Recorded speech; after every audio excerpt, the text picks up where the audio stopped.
Praise Lord. സ്നേഹമുള്ളവരെ, തിരുനാളുകൾ എന്ന Bible പഠന പരമ്പരയിലേക്ക് സ്വാഗതം. ബൈബിളിൽ രേഖപ്പെടുത്തിയിട്ടുള്ള അനേകം തിരുനാളുകൾ ധ്യാന വിഷയമാക്കുകയാണ് ഈ പഠന പദ്ധതിയുടെ ലക്ഷ്യം. പഴയ നിയമത്തിലും പുതിയ നിയമത്തിലും അനേകം തിരുനാളുകളെക്കുറിച്ച് പ്രതിപാദിക്കുന്നുണ്ട്. വലിയ ആഘോഷങ്ങളൊന്നും കൂടാതെ അധികമൊന്നും ശ്രദ്ധിക്കപ്പെടാതെ പോകുന്നതാണ് ഇതിലെ പല തിരുനാളുകളും. അതേസമയം ബൈബിളിൽ രക്ഷാചരിത്രത്തിൻ്റെ പശ്ചാത്തലത്തിൽ വലിയ പ്രാധാന്യമുള്ളവയാണിവ. അതുകൊണ്ട് തന്നെ ഈ തിരുനാളുകൾ ബൈബിളിൻ്റെ വെളിച്ചത്തിൽ ആഴമായി പഠിക്കുക ആവശ്യമാണ്. ഇന്ന് നമ്മൾ പഠിക്കാൻ ഉദ്ദേശിക്കുന്നത് വിഭൂതി എന്നറിയപ്പെടുന്ന നോമ്പ് ആരംഭമാണ്. വിഭൂതി ബുധനെന്നും വിഭൂതി തിങ്കളെന്നുമൊക്കെ പറയാറുണ്ട്. വലിയ നോമ്പ് ആരംഭിക്കുന്ന ദിവസം നെറ്റിയിൽ കരി കൊണ്ട് കുരിശു വരച്ച് ആരംഭിക്കുന്ന ഒരു തിരുനാളായതുകൊണ്ട് കരിക്കുറി തിരുനാളെന്നും ഇതിനെ വിശേഷിപ്പിക്കാറുണ്ട്. ഇത് കൃത്യമായ ഡേറ്റ് പറയുക എളുപ്പമല്ല, കാരണം ഉത്ഥാന ഞായറുമായി ബന്ധപ്പെടുത്തിയാണ്, പെസഹായുമായി ബന്ധപ്പെടുത്തിയാണ് ഇതിൻ്റെ ഡേറ്റ് നിശ്ചയിക്കുക. അതുകൊണ്ട് വലിയ നോമ്പ് ആരംഭം എന്ന് നമുക്കിതിനെ വിശേഷിപ്പിക്കാം. പഠനത്തിലേക്ക് കടക്കുന്നതിന് മുമ്പ് ആമുഖമായി ബൈബിളിൽ നിന്നൊരു ഭാഗം വായിക്കാം. മത്തായി എഴുതിയ സുവിശേഷം അധ്യായം 3 തിരുവചനങ്ങൾ 1 മുതൽ 12 വരെ. അക്കാലത്ത് സ്നാപക യോഹന്നാൻ യൂദയായിലെ മരുഭൂമിയിൽ ഒന്ന് പ്രസംഗിച്ചു, മാനസാന്തരപ്പെടുവിൻ, സ്വർഗരാജ്യം സമീപിച്ചിരിക്കുന്നു. ഇവനെപ്പറ്റിയാണ് യേശയ്യാ പ്രവാചകൻ വഴി ഇങ്ങനെ അരുളി ചെയ്യപ്പെട്ടത്. മരുഭൂമിയിൽ വിളിച്ചു പറയുന്നവൻ്റെ ശബ്ദം, കർത്താവിൻ്റെ വഴിയൊരുക്കുവിൻ, അവൻ്റെ പാതകൾ നേരെയാക്കുവിൻ. യോഹന്നാൻ ഒട്ടകരോമം കൊണ്ടുള്ള വസ്ത്രവും അരയിൽ തോൽവാറും ധരിച്ചിരുന്നു. വെട്ടുക്കിളിയും കാട്ടുതേനുമായിരുന്നു അവൻ്റെ ഭക്ഷണം. ജെറൂസലമിലും യൂദയ മുഴുവനിലും ജോർദാൻ്റെ പരിസര പ്രദേശങ്ങളിൽ നിന്നുള്ള ജനം അവൻ്റെ അടുത്തെത്തി. അവർ പാപങ്ങൾ ഏറ്റുപറഞ്ഞ് ജോർദാൻ നദിയിൽ വെച്ച് അവനിൽ നിന്ന് സ്നാനം സ്വീകരിച്ചു. അനേകം ഫരിസേയരും സദ്ദുക്കായരും സ്നാനം ഏൽക്കാൻ വരുന്നത് കണ്ട് യോഹന്നാൻ അവരോട് പറഞ്ഞു, അണലി സന്തതികളെ, ആസന്നമായ ക്രോധത്തിൽ നിന്ന് ഓടിയകലാൻ നിങ്ങൾക്ക് മുന്നറിയിപ്പ് നൽകിയതാരാണ്? മാനസാന്തരത്തിന് യോജിച്ച ഫലം പുറപ്പെടുവിക്കുവിൻ.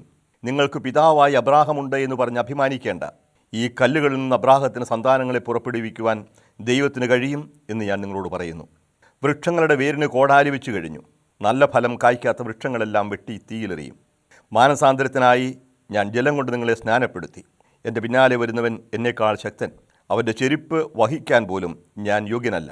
അവൻ പരിശുദ്ധാത്മാവിനാലും അഗ്നിയാലും നിങ്ങളെ സ്നാനപ്പെടുത്തും. വീശുമുറം അവൻ്റെ കയ്യിലുണ്ട്. അവൻ കളം വെടിപ്പാക്കി കോതമ്പ് അറപ്പുരയിൽ ശേഖരിക്കും, പതിര് കെടാത്ത തീയിൽ കത്തിച്ചു കളയും. ദൈവവചനമാണ് നാം കേട്ടത്. സ്നേഹമുള്ളവരെ, വിശുദ്ധ മത്തായി എഴുതിയ സുവിശേഷം 3-ാം അധ്യായം 1 മുതൽ 12 വരെയുള്ള വാക്യം നമ്മൾ വായിച്ചു കേട്ടു. ഇതാണ് സാധാരണഗതിയിൽ സഭയിൽ വിഭൂതി തിരുനാളിൻ്റെ കുർബാനയ്ക്ക് വായനയായി നിർദ്ദേശിച്ചിട്ടുള്ളത്. വലിയ നോമ്പ് എന്ന് വിശേഷിപ്പിക്കുന്ന ഒരു നോമ്പിൻ്റെ ആരംഭമാണ് നമ്മൾ ഇന്ന് വിചിന്തന വിഷയമാക്കുന്നത്. ക്രിസ്തീയ സഭയിൽ ഒരുപാട് നോയമ്പുകളുണ്ട്. പ്രത്യേകിച്ചും കേരള സഭയിൽ യോനായുടെ പ്രസംഗം കേട്ട് നിനവേക്കാർ മാനസാന്തരപ്പെട്ടതിൻ്റെ അനുസരണമായി യോനായുടെ 3 നോമ്പുണ്ട്. മാതാവിൻ്റെ സ്വർഗാരോഹണ തിരുനാളിന് ഒരുക്കമായിട്ടുള്ള 15 നോമ്പുണ്ട്. മാതാവിൻ്റെ ജനന തിരുനാളിന് ഒരുക്കമായി സെപ്റ്റംബർ മാസത്തിലെ 8 നോമ്പുണ്ട്. ക്രിസ്മസിന് ഒരുക്കമായി 25 നോമ്പുണ്ട്. വലിയ നോമ്പ് എന്ന് പറയുന്ന 50 ദിവസം ദീർഘിക്കുന്ന 50 നോമ്പ്. ഇങ്ങനെ വലിയ നോമ്പിൻ്റെ ആരംഭമാണ് നമ്മൾ വിഭൂതി തിരുനാളായി ആഘോഷിക്കുക. ആദ്യമേ ഈ നോമ്പിൻ്റെ ഘടനയും അതിൻ്റെ കാലവും അല്പം ടെക്നിക്കലായിട്ടുള്ള കാര്യങ്ങളാണ് ആദ്യമേ ഞാൻ പരാമർശിക്കാനായിട്ട് ആഗ്രഹിക്കുന്നത്. നമ്മൾ 2 തരത്തിൽ ചെയ്യാറുണ്ട്.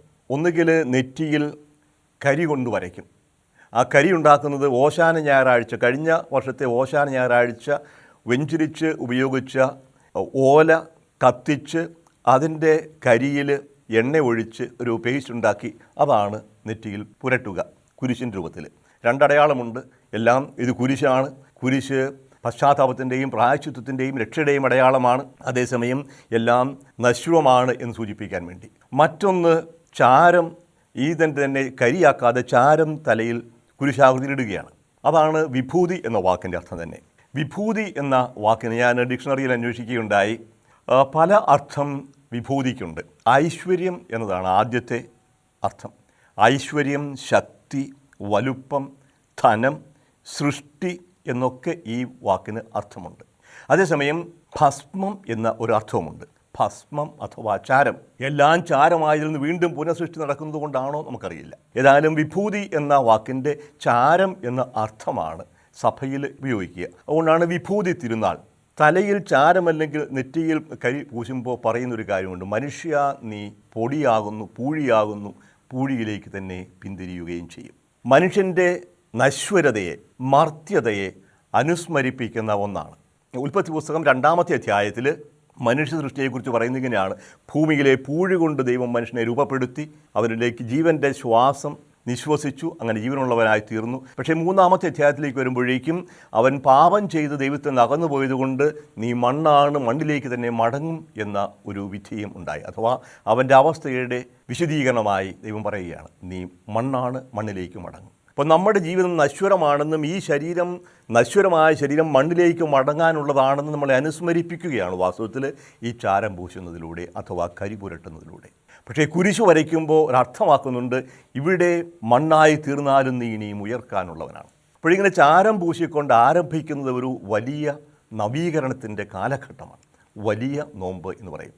എത്ര ദിവസമാണ് വലിയ നോമ്പ്? 50 നോമ്പ് എന്ന് പറയുന്നെങ്കിലും വാസ്തവത്തിൽ നോമ്പ് 40 ദിവസമേ അനുഷ്ഠിക്കാറുള്ളൂ. പിന്നെ എന്തുകൊണ്ടാണ് 50 നോമ്പെന്ന് പറയുക?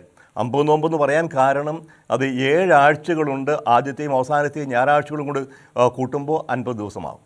അപ്പോൾ വിഭൂതി തലേ ആഴ്ച ഞായറാഴ്ച ആരംഭിച്ച് ഉത്ഥാന ഞായറാഴ്ച അവസാനിക്കുന്ന 7 ആഴ്ചകൾ, ആരംഭത്തിലും അവസാനത്തിലും 2 ഞായറാഴ്ചകൾ, അങ്ങനെ വരുമ്പോൾ 7, 7, 49 1 50 ദിവസങ്ങളാകുന്നു. അങ്ങനെ 50 നോമ്പ് എന്ന് പറയും. പക്ഷേ 50 നോമ്പ് എന്ന് പറയുന്നെങ്കിലും 50 ദിവസം നോമ്പായിട്ട് ആചരിക്കാറില്ല. ദിവസം 40 ഉള്ളൂ. ഈ 40 പ്രത്യേകതയുണ്ട് നമുക്കറിയാം. യേശു 40 ദിവസമാണ് ഉപവസിച്ചത്. 40 ദിനരാത്രങ്ങൾ അവൻ ഭക്ഷിച്ചില്ല, പാനം ചെയ്തില്ല എന്ന് സുവിശേഷങ്ങൾ രേഖപ്പെടുത്തിയിട്ടുണ്ട്. മരുഭൂമിയിൽ അവൻ 40 ദിവസം ഉപവസിച്ചു. ഈ മരുഭൂമിയിലെ ഉപവാസം തന്നെ ഇസ്രായേൽ ജനത്തിൻ്റെ മരുഭൂമിയിലുള്ള 40 വർഷത്തെ യാത്രയുടെ അനുസ്മരണമായി കണക്കാക്കാറുന്നതാണ്. 40 വർഷം ഇസ്രായേൽ ജനം ഈജിപ്തിൽ നിന്ന് പുറപ്പെട്ട് 40 വർഷം കഴിഞ്ഞാണ് കാനാൻ ദേശത്ത് പ്രവേശിക്കുക. ഇപ്പോൾ അടിമത്തത്തിൻ്റെ ഭവനമായ കാനാൻ ദേശത്ത് നിന്ന് സ്വാതന്ത്ര്യത്തിൻ്റെ ഭവനമായ വാഗ്ദത്ത ഭൂമിയിലേക്കുള്ള ദീർഘമായ ഈ 40 വർഷം ദീർഘിച്ച പ്രയാണത്തെ ദൈവരാജ്യത്തിലേക്ക്, ദൈവസ്നേഹത്തിൻ്റെ അനുഭവത്തിലേക്കുള്ള ഒരു പ്രയാണമായി 40 ദിവസം ആയി നമ്മൾ പരിഗണിക്കുന്നു. അങ്ങനെ 40 വർഷത്തിൻ്റെ ഒരു അനുസ്മരണവും ഇവിടെയുണ്ട്. അതിൻ്റെ കൂടെ മോശ ജനത്തിൻ്റെ പാപത്തിന് പരിഹാരമായി 40 ദിനരാത്രങ്ങളും മലമുകളിൽ ചിലവഴിച്ചതായി പുറപ്പാട് പുസ്തകത്തിൽ രേഖപ്പെടുത്തിയിട്ടുണ്ട്. 40 ദിനരാത്രങ്ങൾ ഉപവസിക്കുകയാണ്. അതുപോലെ തന്നെ ഏലിയ, ജസബലിനെ ഭയന്ന് ഓടിയ ഏലിയ മരുഭൂമിയിൽ വെച്ച് കിട്ടിയ അപ്പത്തിൻ്റെ ശക്തി കൊണ്ട് 40 രാവും 40 പകലും മരുഭൂമിയിലൂടെ നടന്ന് ഹോറേബ് മലയിലെത്തി. ഹോറേബ് എന്ന് പറഞ്ഞാൽ സീനായ് തന്നെയാണ്. ഇസ്രായേൽ ജനത്തിൻ്റെ ദൈവാനുഭവങ്ങളുടെ തുടക്കമാണ് ഹോറേബ് മലയിൽ. ഇസ്രായേൽ ജനം ദൈവത്തെ തിരസ്കരിച്ചിരിക്കുന്നു തോന്നിയ പ്രവാചകൻ ആ ജനത്തിൻ്റെ വിശ്വാസത്തിൻ്റെ ഉറവിടങ്ങളിലേക്ക്, ഉടമ്പടിയുടെ ഉറവിടങ്ങളിലേക്ക് പോവുകയാണ് ഹോറേബിലേക്ക്. 40 ദിനരാത്രങ്ങൾ ഉപവസിച്ചുകൊണ്ട് മോശയുടെയും ഏലിയായുടെയും യേശുവിൻ്റെയും ഇസ്രായേലിൻ്റെയും എല്ലാം ഉപവാസം ഇതിൽ പിന്നിലുണ്ട്. അതുകൊണ്ട് 40 വളരെ പ്രധാനപ്പെട്ട ഒരു കാലഗണനയാണ്. 40 ഒരു സിംബോളിക്, പ്രതീകാത്മകമായ സംഖ്യ. ഇനി എന്നാണ് നോമ്പ് തുടങ്ങുന്നതിനെക്കുറിച്ചും തർക്കമുണ്ട്. പ്രത്യേകിച്ചും കേരളത്തിൽ സീറോ മലബാർ സഭയും ലത്തീൻ സഭയും ഒരുമിച്ച് ജീവിക്കുന്ന സാഹചര്യത്തിൽ ചിലർ തിങ്കളാഴ്ച ആരംഭിക്കുന്നു, ചിലർ ബുധനാഴ്ച ആരംഭിക്കുന്നു. പണ്ടൊക്കെ വിഭൂതി ബുധൻ എന്നാണ് പറഞ്ഞിരുന്നത്. അത് തിങ്കളാഴ്ചത്തേക്ക് മാറ്റണമെന്ന് പറഞ്ഞപ്പോഴേക്കും ഒരുപാട് എതിർപ്പുകളുണ്ടായി. ഇപ്പോൾ സീറോ മലബാർ സഭയിൽ ഇന്നും ചില രൂപതകളിൽ വിഭൂതി ബുധനാഴ്ചയാണ് ആരംഭിക്കുക, മറ്റെല്ലാ സ്ഥലങ്ങളിലും വിഭൂതി തിങ്കളാഴ്ചയാണ്. ലത്തീൻ സഭയിൽ പൊതുവേ ബുധനാഴ്ചയാണ്. എന്താണ് വ്യത്യാസത്തിന് കാരണം? 2 കൂട്ടരും 40 ദിവസമാണ് ഉപവാസമായിട്ട് നോമ്പായിട്ട് ആചരിക്കുക. എപ്പോഴെങ്ങനെയാണ് ഈ 40 തിരിക്കുക? ഈ 40 7 ആഴ്ചകളുണ്ട് നമുക്കറിയാം. 7 ആഴ്ചയ്ക്ക് 7 49 ദിവസമുണ്ട്. ആ 49 ദിവസത്തിലെ 7 ഞായറാഴ്ചകൾ മാറ്റി കഴിയുമ്പോൾ 42ആയി. ഞായറാഴ്ചകൾ ഉപവാസ ദിവസമല്ല, അതൊരു ബ്രേക്കാണ്. അപ്പോൾ 7 ആഴ്ചകളെയും ഞായറാഴ്ചകൾ ഉപവാസമില്ല. അതുകൊണ്ട് 42 ദിവസമായി. ഇനി 2 ദിവസം എന്ത് ചെയ്യും? സീറോ മലബാർ സഭയിലും പൗരസ്ത്യ സഭകൾ പൊതുവായിട്ടും ദുഃഖവെള്ളി, ദുഃഖശനി എന്ന് പറയുന്ന 2 ദിവസങ്ങൾ അതികഠിനമായ ഉപവാസത്തിൻ്റെയും പ്രായശ്ചിത്തത്തിൻ്റെയും ദിവസമാണ്. അത് വ്യാഴാഴ്ച വൈകുന്നേരം ആരംഭിക്കുന്നു. യേശുവിൻ്റെ പെസഹ ആചരണത്തോടുകൂടി വ്യാഴാഴ്ച സന്ധ്യയ്ക്ക് ആരംഭിക്കുന്ന ഈ ഉപവാസം ശനിയാഴ്ച രാത്രിയാണ് അവസാനിക്കുക. അപ്പോൾ വെള്ളി, ശനി എന്ന 2 ദിവസങ്ങൾ കഠിനമായ ഉപവാസത്തിൻ്റെ ഭാഗമായതുകൊണ്ട് മറ്റു ഉപവാസത്തിൽ നിന്ന് മാറ്റി അതിനെ കുറയ്ക്കുന്നു. അതിനുശേഷം ഈ 2 ഒഴിവാകുമ്പോൾ 40 ദിവസങ്ങളായി. അങ്ങനെ 40 ദിവസം. ലത്തീൻ സഭയിൽ നേരെ മറിച്ചാണ് സംഭവിക്കുന്നത്. ലത്തീൻ സഭയിൽ നോമ്പ് 2 ദിവസം താമസിച്ചാണ് ആരംഭിക്കുക, ബുധനാഴ്ച. അപ്പോൾ നോമ്പാരംഭത്തിൻ്റെ ഞായറാഴ്ച കഴിയുമ്പോൾ തിങ്കൾ, ചൊവ്വ 2 ദിവസം അവർ കാർണിവൽ എന്ന് ആണ് പറയുക. കാർണേ വാലെ എന്ന് പറഞ്ഞാൽ മാംസമേ വിട, ഇതാണ് ലത്തീൻ ഭാഷയിൽ. കാരോ കാർണിസ് പറഞ്ഞാൽ മാംസം എന്നാണ് അർത്ഥം. വാലെ, വാലെ എന്ന് പറഞ്ഞാൽ വിട പറയുക, അല്ലെങ്കിൽ സല്യൂട്ട്. അപ്പോൾ മാംസാഹാരത്തോട് വിട പറയുന്നതിന് വേണ്ടിയുള്ള ഒരു 2 ദിവസമായി കാർണിവൽ ഹോളിഡേയ്സ് എന്ന് പറയും. 2 ദിവസം. അതിനുശേഷം ബുധനാഴ്ച തലയിൽ ചാരം പൂശിക്കൊണ്ട് ആരംഭിക്കുകയാണ്. ഇനി എന്താണ് ഇതിൻ്റെ അർത്ഥം? എന്താണ് ലക്ഷ്യം? ഞാൻ സൂചിപ്പിക്കുകയുണ്ടായ ചാരം പൂശുന്നതിൻ്റെ അല്ലെങ്കിൽ കരി പുരട്ടുന്നതിൻ്റെ ഉദ്ദേശം ഇതാണ്. നമ്മളുടെ ജീവിതം മർത്യമാണ്, നശ്വരമാണ്, തിന്മയിലേക്ക് ചായ്വുള്ളതാണ്. അപ്പോൾ അതിൽ നിന്ന് മോചനം നേടണം. ഈ മർത്യമായ ശരീരത്തെ അമർത്യമാക്കണം. അപ്പോൾ തിന്മയിലേക്കുള്ള ചായ്വിൽ നിന്ന് മോചനം നേടണം. അതിനു വേണ്ടിയിട്ടാണ് ഉപവാസവും പ്രായശ്ചിത്തവും. ഉപവാസം എന്ന വാക്കിൻ്റെ അർത്ഥം തന്നെ അറിയാം, അടുത്തു വസിക്കുക എന്നാണല്ലോ. ദൈവത്തോടൊന്നിച്ച് വസിക്കുക, സഹോദരനോടൊന്നിച്ച് വസിക്കുക. ദൈവത്തോടും സഹോദരങ്ങളോടുള്ള ഐക്യത്തിൽ ആഴപ്പെടാനുള്ള അവസരമാകണം ഉപവാസം. അതിന് ബാഹ്യമായ അടയാളങ്ങളുണ്ട്. പഴയ നിമിത്തത്തിൽ ധാരാളം അടയാളങ്ങൾ കാണും. പ്രത്യേകിച്ചും യോനാ പ്രവാചകൻ്റെ പുസ്തകത്തിൽ നമുക്ക് എടുക്കാം. യോനാ പ്രവാചകൻ്റെ പുസ്തകത്തിൽ യോനാ പ്രവാചകൻ അസീറിയയുടെ തലസ്ഥാനമായ നിനവേയിൽ പ്രസംഗിച്ചു കഴിഞ്ഞപ്പോൾ ജനങ്ങൾ മുഴുവനും മാനസാന്തരപ്പെട്ടു. നിനവേയിലെ ജനങ്ങൾ ദൈവത്തിൽ വിശ്വസിച്ചു. യോനാ 3-ാം അധ്യായം 5 മുതലുള്ള വാക്യങ്ങൾ. നിനവേയിലെ ജനങ്ങൾ ദൈവത്തിൽ വിശ്വസിച്ചു. അവർ ഒരു ഉപവാസം പ്രഖ്യാപിച്ചു. വലിയവരും ചെറിയവരും ഒരുപോലെ ചാക്കുടുത്തു. ഈ വാർത്ത നിനവേ രാജാവ് കേട്ടു. അവൻ സിംഹാസനത്തിൽ എഴുന്നേറ്റ് രാജകീയ വസ്ത്രം മാറ്റി ചാക്കുടുത്ത് ചാരത്തിലിരുന്നു. നിനവേ മുഴുവൻ ഒരു വിളംബരം പ്രസിദ്ധപ്പെടുത്തി. രാജാവിൻ്റെയും അവൻ്റെ പ്രഭുക്കന്മാരുടെയും കൽപ്പനയാണിത്. മനുഷ്യനോ മൃഗമോ കന്നുകാലിയോ ആടോ ഒന്നും ഭക്ഷിക്കരുത്.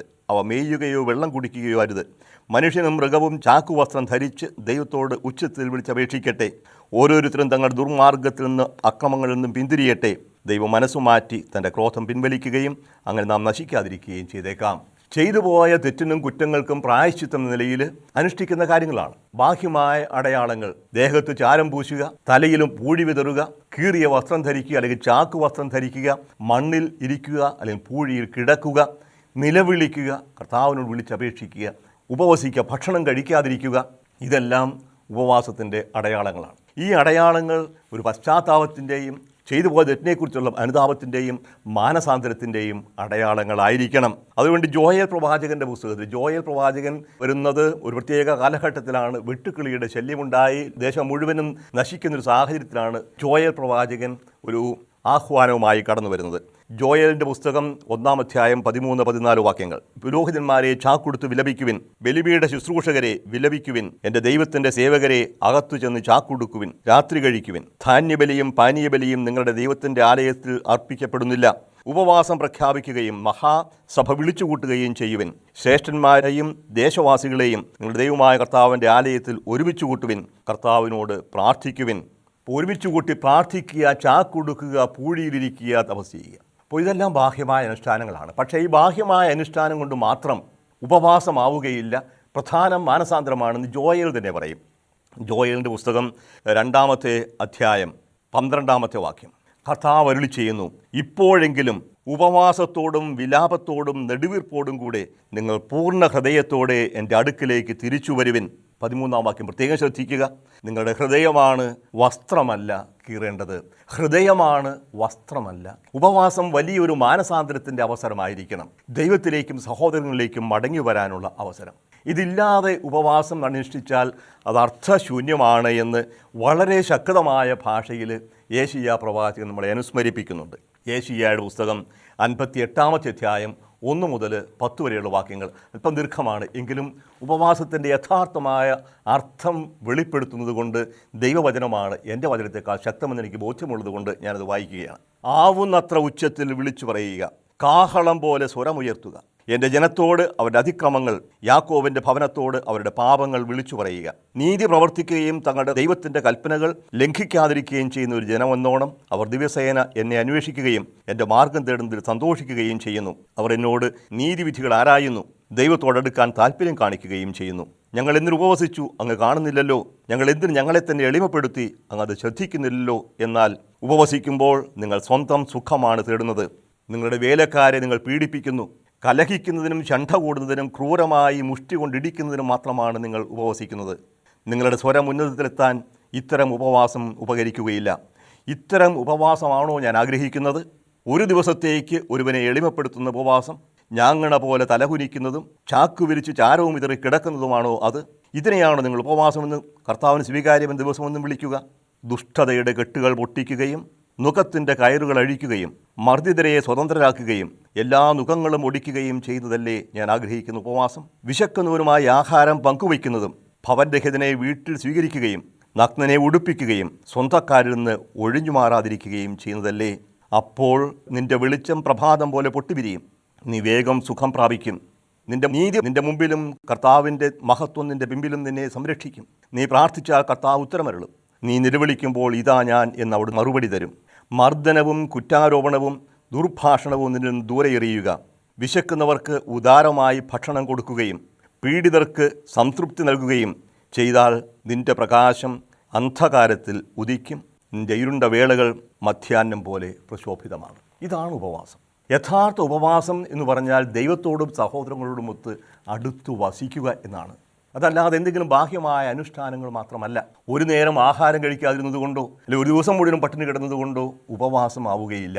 എന്തെങ്കിലും അടയാളങ്ങൾ ചെയ്തുകൊണ്ട്, മുടി നീട്ടിയതോ വടിച്ചതോ, ദീക്ഷ നീട്ടുകയോ വടിക്കുകയോ ചെയ്തതുകൊണ്ടും സഹോദരനോടും ദൈവത്തോടും രമ്യതപ്പെടുന്നില്ലെങ്കിൽ എങ്ങനെ ഉപവാസമാകും? എല്ലാ മതങ്ങളും ഉപവസിക്കാറുണ്ട്. ഭാരതത്തിൽ ഉപവാസം എത്രയോ മനോഹരമായിട്ട് നടത്തുന്നു. എനിക്ക് പലപ്പോഴും അത്ഭുതം തോന്നാറുണ്ട്. ശബരിമലയിലേക്ക് കാവിയുടുത്ത് നിഷ്പാതുകരായി 100 കണക്കിന് കിലോമീറ്റർ നടന്ന് വെയിൽ കൊണ്ടും മഴ നനഞ്ഞും വരുന്ന സഹോദരങ്ങളെ കാണുമ്പോൾ എത്ര തീവ്രമായ ഭക്തിയോടുകൂടിയാണ് പോവുക. അതുപോലെ ഹജ്ജിന് പോകുന്ന മുഹമ്മദീയരുണ്ട്, മലയാറ്റൂർ കയറുന്ന ക്രിസ്ത്യാനികളുണ്ട്. എല്ലാവരും ഇപ്രകാരമുള്ള പ്രായശ്ചിത്ത പ്രവൃത്തികൾ അനുഷ്ഠിക്കാറുണ്ട്. നല്ലത് തന്നെ. പക്ഷേ ഇതിൽ നിന്ന് വരേണ്ട ഫലം അല്ലെങ്കിൽ ഇതിലേക്ക് നയിക്കുന്ന ചൈതന്യം അത് ദൈവസ്നേഹത്തിൻ്റെയും സഹോദര സ്നേഹത്തിൻ്റെതുമാകണം. ഏതെങ്കിലും മതത്തിൻ്റെ ശക്തി പ്രകടിപ്പിക്കാൻ വേണ്ടി ഉപവാസങ്ങൾ സംഘടിപ്പിച്ചതുകൊണ്ട് അത് ഉപവാസമാവുകയില്ല. അപ്പോൾ വിഭൂതിയുടെ അർത്ഥം ഇതാണ്. വിഭൂതിയുടെ അർത്ഥം നമ്മൾ ചാരമാകാനുള്ളവരാണെന്ന്, ഈ ഭസ്മമായി തീരുന്ന ശരീരം വീണ്ടും ഉയർത്തെഴുന്നേൽക്കാനുള്ളതാണ് നമ്മളെ അനുസ്മരിപ്പിക്കുകയാണ്. ഇവിടെ കാണുന്നതെല്ലാം കടന്നു പോകും. ഇതെല്ലാം ഒരു വിഭ്രാന്തി പോലെയാണ്, കടന്നു പോകും. യാഥാർത്ഥം ഇനിയും വരാനിരിക്കുന്നതേ ഉള്ളൂ. എൻ്റെ ശരീരം മണ്ണോട് തീരും. അതുകൊണ്ട് എൻ്റെ ശരീരത്തിൻ്റെ ആസക്തികൾക്ക് വേണ്ടി ഞാൻ എൻ്റെ ജീവൻ പാഴാക്കരുത്. മദ്യമാവട്ടെ, മറ്റ് ലഹരി വസ്തുക്കളാവട്ടെ, അമിതമായ ഭോജനപ്രിയമാവട്ടെ, ലൈംഗിക ആസക്തികളാവട്ടെ, ധനാസക്തി, ദ്രവ്യാസക്തി, എന്തുമാവട്ടെ, എന്നെ കീഴ്പ്പെടുത്താൻ ഞാൻ അനുവദിക്കരുത്. ഇതെല്ലാം കടന്നു പോകുന്നതാണ്. ഞാനും എൻ്റെ സഹോദരങ്ങളും ഒരുമിച്ച് ദൈവത്തിൻ്റെ ജീവനിൽ പങ്കുചേരാനുള്ളവരാണ്. അപ്പോൾ വിഭൂതി നമ്മളെ അനുസ്മരിപ്പിക്കുന്ന ഏറ്റവും പ്രധാനപ്പെട്ട കാര്യം, നമ്മൾ കടന്നു പോകുന്നവരാണ്. ഈ ഭൂമിയിൽ നിന്ന് കടന്നു പോകുന്നവരാണ്. ഈ വിഭൂതിയിൽ ആരംഭിക്കുന്നത് ഉത്ഥാനത്തെക്കുറിച്ചുള്ള അനുസ്മരണമാണ്. വിഭൂതി ആരംഭിച്ച് ഉത്ഥാനത്തിൽ അവസാനിക്കുന്നതാണ് നോമ്പുകാലം. അപ്പോൾ ഈ നോമ്പും ഉപവാസവും നമ്മളെ ഒരു പ്രത്യേക മനോഭാവത്തിലേക്ക് നയിക്കണം. ആ മനോഭാവത്തിനാണ് പറയുന്നത്, വസ്ത്രമല്ല ഹൃദയമാണ് കീറേണ്ടത്. എൻ്റെ ഹൃദയത്തെ ഞാൻ എളിമപ്പെടുത്തണം. എൻ്റെ ഹൃദയത്തിൽ എൻ്റെ ദൈവത്തിനും എൻ്റെ സഹോദരങ്ങൾക്കും സ്ഥാനം കൊടുക്കണം. ഇതിന് മടങ്ങി വരിക എന്ന് പറയും. പ്രവാചകന്മാർ വീണ്ടും വീണ്ടും ആവർത്തിച്ച് പറഞ്ഞിരുന്ന വാക്കാണ് മടങ്ങി വരൂ, ഷൂബ്, റിട്ടേൺ, കം ബാക്ക്. ഷൂബ് എന്ന് പറയും ഹീബ്രു ഭാഷയിൽ. മടങ്ങി വരവിൻ്റെ ദൈവശാസ്ത്രം. എങ്ങോട്ടാണ് മടങ്ങി വരേണ്ടത്? തെറ്റിപ്പോയ വഴികളിൽ നിന്ന്. അതിന് ഉദാഹരണം യേശു പറയുന്നുണ്ട്. മനോഹരമായൊരു ഉദാഹരണം എല്ലാവർക്കും അറിയാവുന്നതാണ്. ധൂർത്തപുത്രൻ്റെ കഥ എന്ന് പറയുന്നൊരു കഥയാണത്. പക്ഷേ ആ കഥ ധൂർത്തപുത്രൻ്റെ അല്ല എന്ന് ഓർക്കുക. സ്നേഹം ധൂർത്തടിക്കുന്ന, പരിധിയില്ലാത്ത സ്നേഹത്തിൻ്റെയും ക്ഷമയുടെയും ഉറവിടമായ പിതാവായ ദൈവത്തിൻ്റെ കഥയാണ്. കഥ നമുക്കറിയാം. ഒരു പിതാവിന് 2 പുത്രന്മാരുണ്ടായിരുന്നു, ധനികനായൊരു പിതാവ്. ഇളയ മകൻ പിതാവിനോട് പറഞ്ഞു, പിതാവേ, അങ്ങയുടെ സ്വത്തിൽ എനിക്കുള്ള അവകാശം തരൂ, എനിക്കിവിടെ താമസിക്കാൻ സാധിക്കില്ല. ഒരു മടിയും കൂടാതെ പിതാവ് അവകാശം വീതിച്ചു കൊടുത്തു. അവനുള്ള അവകാശം കൊടുത്തു. അവനതെല്ലാം വിറ്റു പണമാക്കി വിദൂരത്ത് പോയി എങ്ങനെയൊക്കെയോ ജീവിച്ചു.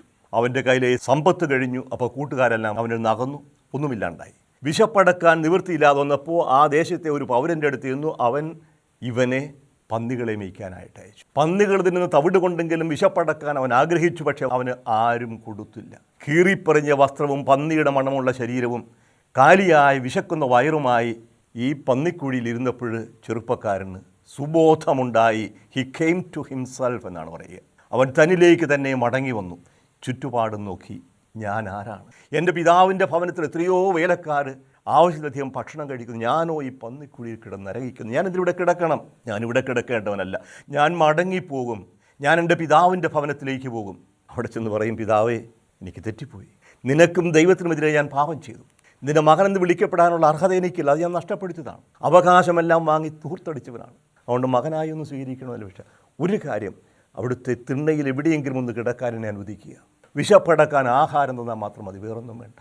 ഇങ്ങനെ മടങ്ങി വരുന്ന മകൻ, പിതാവ് തന്നെ തിരസ്കരിക്കുകയില്ല എന്ന ബോധ്യത്തോടുകൂടി മടങ്ങി വരുന്ന മകനെ അകലെ വെച്ച് കാണുന്ന പിതാവിനെക്കുറിച്ച് യേശു പറയും. അകലെ വെച്ച് തന്നെ പിതാവിനെ കണ്ടു അവൻ്റെ ഹൃദയമലിഞ്ഞു ഓടിച്ചെന്ന് മകനെ വാരിപ്പുണർന്ന് ചുംബിച്ചു. മകൻ പഠിച്ചു വന്ന പ്രസംഗങ്ങളെല്ലാം മറന്നു പറയാൻ ശ്രമിക്കുകയാണ്. പിതാവെ, അങ്ങേക്കും ദൈവത്തിനുമെതിരെ ഞാൻ പാപം ചെയ്തു പോയി. മകനെന്ന് വിളിക്കപ്പെടാൻ അർഹതയിൽ വന്നപ്പോഴത്തേക്കും മതിയിടാൻ നിർത്ത്. നീ പറയണ്ട, ഒന്നും പറയണ്ട, എനിക്കെല്ലാം അറിയാം. അവനെ ഉടനെ കൊണ്ടുപോയി കുളിപ്പിച്ച് കഴുകി വൃത്തിയാക്കി അവന് പുതിയ വസ്ത്രം ധരിപ്പിച്ചു. അവൻ്റെ അവകാശം വീണ്ടുകൊടുക്കുന്നതിൻ്റെ അടയാളമായി മുദ്രമോതിരം അണിയിച്ചു. സ്വാതന്ത്ര്യമുള്ളവൻ്റെ അടയാളമായി കാലിൽ ചെരുപ്പുകൾ കൊടുത്തു. കാരണം അടിമകൾ ഒരിക്കലും വീട്ടിൽ ചെരുപ്പ് ഉപയോഗിക്കാറില്ല. പുതിയ വസ്ത്രവും മുദ്രമോതിരവും ചെരുപ്പും അണിയിച്ച് മകനായി വീണ്ടും സ്വീകരിക്കുന്ന ഇതാണ് മടങ്ങിവരവ്, മറ്റൊന്നുമല്ല. ഈ പിതാവിൻ്റെ അടുക്കിലേക്ക് മടങ്ങി വരുമ്പോൾ പിന്നെ പിതാവിനെ സ്വീകരിക്കാതിരിക്കില്ല. തീർച്ചയായിട്ടും യേശു പഠിപ്പിച്ചതാണ്. വിഭൂതിയുടെ അർത്ഥം ഇതാണ്. എവിടെയാണ് കിടക്കുന്നത് മനസ്സിലാവുക, നമ്മളെ തന്നെ തിരിച്ചറിയുക. ഈ വെറുപ്പും വിദ്വേഷവും കൊലപാതകവും കൊണ്ട് ഞാൻ എന്തു നേടി? എൻ്റെ നാടെന്തു നേടി? എൻ്റെ ലോകം എന്തു നേടി? ഏതു ദൈവത്തെ പ്രീതിപ്പെടുത്താൻ വേണ്ടിയാണ് മനുഷ്യൻ്റെ കഴുത്തറുത്ത് കടലിൽ രക്തം ഒഴുക്കുന്നത്? ഏതു ദൈവമാണ് മനുഷ്യൻ്റെ രക്തം കണ്ട് പ്രീതിപ്പെടുക? അത് ദൈവമല്ല, പിശാചാണ്. ആ ദൈവത്തിന് ഏത് പേര് കൊടുത്താലും അത് ദൈവമല്ല, പിശാചാണ്. കാരണം ദൈവം ഒരിക്കലും മനുഷ്യൻ്റെ കൊലപാതകം ആവശ്യപ്പെടുകയില്ല. ദൈവം എല്ലാ മനുഷ്യരുടെയും ദൈവമാണെങ്കിൽ, എല്ലാ മനുഷ്യരും വഹിക്കുന്ന ദൈവത്തിൻ്റെ മുഖമുദ്രയാണെങ്കിൽ, ആ ഒരു ദൈവത്തിന് എങ്ങനെ പറയാൻ സാധിക്കും നീ ഇവനെ കൊല്ലുക? എൻ്റെ വിശ്വാസം നിനക്കില്ലെങ്കിൽ നീ നിൻ്റെ വിശ്വാസം സൂക്ഷിക്കുക. എന്നാലും പിന്നെ നമുക്ക് സഹോദരങ്ങളായി ജീവിച്ചുകൂടെ? ദൈവത്തെക്കുറിച്ചുള്ള ചിന്തയിൽ വ്യത്യാസങ്ങളുണ്ടാകാം. പക്ഷേ ഏതു ദൈവമാണെങ്കിലും പരസ്പരം അടിപ്പിക്കുന്ന, പരസ്പരം കൊല്ലിക്കുന്നതാണ് ദൈവമല്ല, പിശാചാണെന്ന് ഓർക്കുക. ബൈബിളിൽ പിശാചിനൊരു നിർവചനം കൊടുത്തിട്ടുണ്ട്. അവൻ ആരംഭം മുതലേ നുണയനും കൊലപാതകയുമാണ്. സത്യത്തെ അസത്യമാക്കുക, അല്ലെങ്കിൽ അസത്യത്തെ സത്യമാക്കുക, നേരു വളച്ചൊടിച്ച് നുണയാക്കുക, നുണയെ നേരാക്കി തീർക്കുക, അത് ദൈവമല്ല, പിശാചാണ്. അതുപോലെ തന്നെ മനുഷ്യനെ പരസ്പരം തമ്മിൽ തല്ലിക്കുന്ന, കൊല്ലിക്കുന്ന അവൻ ആരംഭം മുതലേ കൊലപാതകയുമാണ്. ഇന്ന് നടക്കുന്ന മതഭ്രാന്തിൻ്റെ പേരിലുള്ള കൊലപാതകങ്ങളെല്ലാം ഏതു ദൈവത്തിൻ്റെതാണ്? ഇത് ദൈവമല്ല, ഇവിടെ സാത്താനാണ് വിളയാടുക. ആരംഭം മുതലേ അവൻ കൊലപാതകയായിരുന്നു പറയും. അപ്പോൾ ആരംഭം മുതലേ കൊലപാതകയായ സാത്താൻ ഇന്ന് ദൈവത്തിൻ്റെ വേഷമിട്ടാടുകയാണ്. അതിൽ ആകൃഷ്ടരായി പോകുന്ന മനുഷ്യരും ഏതോ ദൈവത്തെ പ്രീതിപ്പെടുത്താനെന്ന് കരുതി ആയിരക്കണക്കിന് മനുഷ്യനെ കുരുതി കൊടുക്കുന്ന ഈ മതഭ്രാന്ത് എവിടെയാണ് അവസാനിക്കുക? വിഭൂതി നമ്മളെ പഠിപ്പിക്കുന്നതാണ്. നമ്മളെല്ലാം സഹോദരങ്ങളാണ്, നമ്മളെല്ലാം മണ്ണാണ്, മണ്ണിലേക്ക് മടങ്ങാനുള്ളവരാണ്. പക്ഷേ ഈ മടക്കം ദൈവത്തിലേക്കായിരിക്കണം, സഹോദരങ്ങളിലേക്ക്. ദൈവത്തിലേക്ക് നയിക്കുന്ന വഴി സഹോദരനിലൂടെയാണ് കടന്നു പോകുന്നത് ഓർക്കുക. അതാണല്ലോ മാധവസേവ, മാനവസേവ എന്ന് പറയുക. മനുഷ്യനെ കാണാതെ എങ്ങനെ ദൈവത്തെ സ്നേഹിക്കാൻ സാധിക്കും? കാണപ്പെടുന്ന സഹോദരനെ സ്നേഹിക്കാത്തവർ കാണപ്പെടാത്ത ദൈവത്തെ സ്നേഹിക്കാൻ സാധിക്കുകയില്ല. ഇതാണ് ബൈബിൾ പഠിപ്പിക്കുന്നതാണ് എല്ലാ മതങ്ങളും പഠിപ്പിക്കുക. ഒരു യഥാർത്ഥ മതവും അവരെന്നെ ശത്രുവായി കാണാനോ കൊല്ലാനോ ഒരിക്കലും കൽപ്പിക്കുകയില്ല. അങ്ങനെ കൽപ്പിക്കുന്നതെങ്കിൽ അത് മതമല്ല, മതവിഭ്രാന്തിയാണ്, മതഭ്രാന്താണ്. ആ ഭ്രാന്ത് നമുക്ക് ബാധിച്ചിരിക്കുന്നു ഒരുപാട് നമ്മുടെ സമൂഹത്തെ. അത് കലുഷിതമാക്കുന്നു. വളരെ സമാധാനത്തിലും ശാന്തതയിലും കഴിഞ്ഞിരുന്ന ഭാരതത്തിൽ പോലും ഇപ്രകാരമുള്ള മതഭ്രാന്ത് വന്ന് വിഭ്രാന്തിയിൽ കഴിയുന്ന ഒരുപാട് ജനങ്ങൾ പരസ്പരം വെറുക്കാനും കൊല്ലാനും തുടങ്ങുമ്പോൾ തീർച്ചയായിട്ടും നമ്മൾ ശ്രദ്ധിക്കണം. നമ്മളെ ഭരിക്കുന്നത് ദൈവചിന്തയല്ല, പൈശാചിക ചിന്തയാണ്. ഈ സാത്താൻ്റെ അടിമത്തത്തിൽ നിന്ന് മോചിപ്പിക്കുക, അതാണ് നമുക്ക് ബൈബിൾ പറഞ്ഞു തരുന്ന മാർഗം. വിഭൂതി കടന്നു പോകുന്നതാണെല്ലാം. മനുഷ്യ, നീ മണ്ണാകുന്നു, മണ്ണിലേക്ക് തന്നെ പിന്തിരിയുകയും ചെയ്യും.